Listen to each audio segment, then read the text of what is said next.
乡亲啊，有关这个税厝，新竹有一个民众讲，伊找到一间5平的套房，一个月租金6000块，但是甲朋友一个月3000块的公司的宿舍比起来，是差人有够多。讲这个宿舍是单人房，大约是10平，有阳台，这浴间佫是大谈分离，互伊是真新鲜。业者是讲，那这种的厝行情是一个月8000块。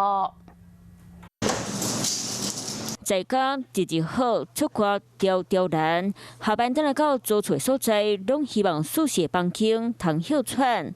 先到一个民众伫咧网络顶海讲，伫咧公司附近选一间细间套房，收税金住袂习惯，决定搬走。过程是坎坎坷坷，结果朋友传员工宿舍相片，真正是互人看解目屎滴。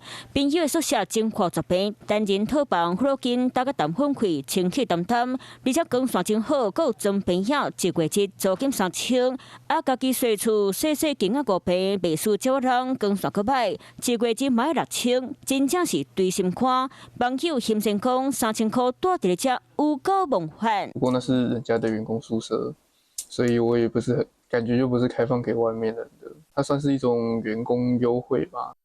我觉得还蛮划算的，还蛮佛心的。这边普文讲的天堂员工宿舍，就伫咧新竹湖口的这间电池大厂。虽然含市中心有淡薄距离，不过继续真俗，上班阁真便利。个人到外面切时排队登记宿舍，也未大笔来进前，可当领到1500块租厝补助。以这样的分租套房的类型啊，租金大概都在8000块左右。伫路口租厝是真无简单，就要用时间比较，才当找到适合家己的厝。有当时也该靠淡薄缘分。